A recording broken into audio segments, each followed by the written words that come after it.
ঘরে সুখ শান্তি ফিরিয়ে আনার খুব জরুরি একটা পয়েন্ট, সেটা হচ্ছে ফ্যামিলি মেম্বারদের মধ্যে মিউচুয়াল রেসপেক্ট লাগবে, পারস্পরিক শ্রদ্ধাবোধ। কেউ কারো দোষ খোঁজা যাবে না, কিন্তু আমরা দোষ খোঁজায় ব্যস্ত, ঠিক কিনা? ইগো ইগো ইগো আমাদেরকে শেষ করে দিল। ইগো প্রবলেম আছে না নাই? বৌমা শাশুড়ির দোষ খোঁজে, শাশুড়ি দোষ খোঁজে বৌমা।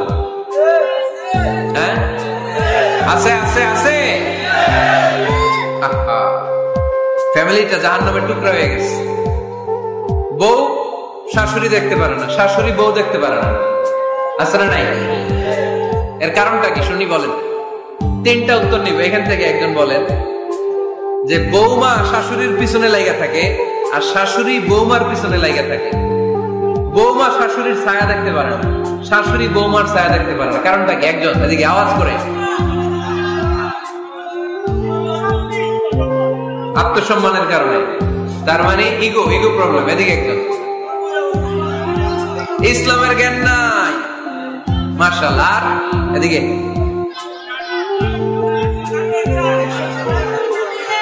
স্টার জলসা পাওয়া গেছে। স্টার জলসায় যা দেখায় ওইটাই ঘরে চলে না? স্টার জলসা হচ্ছে কেমন করে শাশুড়ির সাথে বউয়ের গিরিঙ্গি লাগানো যায়, এটার প্রশিক্ষণ, ঠিক কিনা? ভয়ঙ্কর। তাহলে এগুলো দেখা বাদ দিতে হবে। এগুলো যতক্ষণ ঘরে থাকবে হবে না,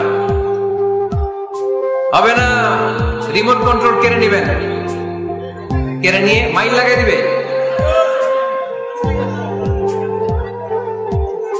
একটা ক্ষুধার্ত বাঘ 1 মাস খায় নাই, তারপরে হরিণের মাংস পাইছে। ওই বাঘের বুঝ দিল বাঘের কাছ থেকে হরিণের মাংস টেনে নেওয়া যায়, কিন্তু আমাদের মা বোনদের হাত থেকে হিন্দি সিরিয়ালের জন্য টিভির রিমোট কন্ট্রোল কেড়ে নেওয়া যায় না। দিবে না রিমোট কন্ট্রোল।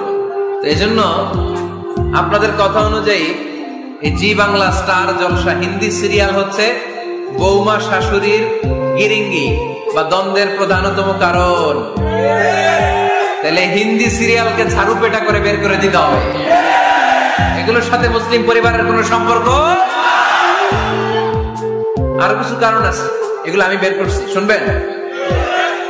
বৌমা শাশুড়ির এই ঝগড়ার প্রধান কারণ হচ্ছে জেনারেশন গ্যাপ, কিনা? শাশুড়ি এক জেনারেশনের আর বৌমা আরেক জেনারেশনের। শাশুড়ি ভাবে একরকম, বৌমা ভাবে আরেক রকম। শাশুড়ি চায় বউর উপর খবরদারি করতে, বউ চায় শাশুড়ির উপর খবরদারি করতে। এই ডমিনেটিং এর কারণে কিলাকিলি আছে না নাই? ঠিক না? আমার শাশুড়ি মায়েরা যারা আছেন, প্রথমে শাশুড়ি দিয়ে শুরু করি। আমার মাইকের আওয়াজ যে ঘরগুলাতে যায়, আমার শাশুড়ি মাদেরকে বলবো, বউদের উপর অত্যাচার করবেন না। ছেলেরে প্রশ্ন করে, তোর কাছে তোর বউ বড় না আমি বড়? আছে না নাই? এটা একটা প্রশ্ন হইল। তোর বউ বড় না আমি বড়? দুইজনেই বড়। দেখ, ছেলে সুন্দর উত্তর দিছে, আমার কাছে ভালো লাগছে উত্তরটা শুনে।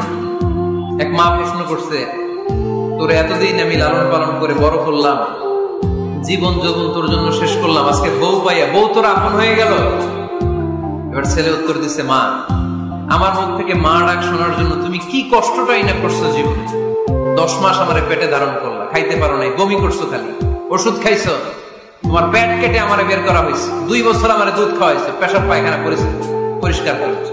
বয়স যখন 3-4 তখন তোমার আমি মা ডাকছি। এই মা ডাকটা শোনার জন্য তুমি এত কষ্ট করছো। আর আরেকবারের মাইয়া এই ঘরে আইসাই তোমার মা ডাকা শুরু করছে। যেই মেয়েটা তোমার মা ডাকে সে আমার আপন হবে না কেন? মা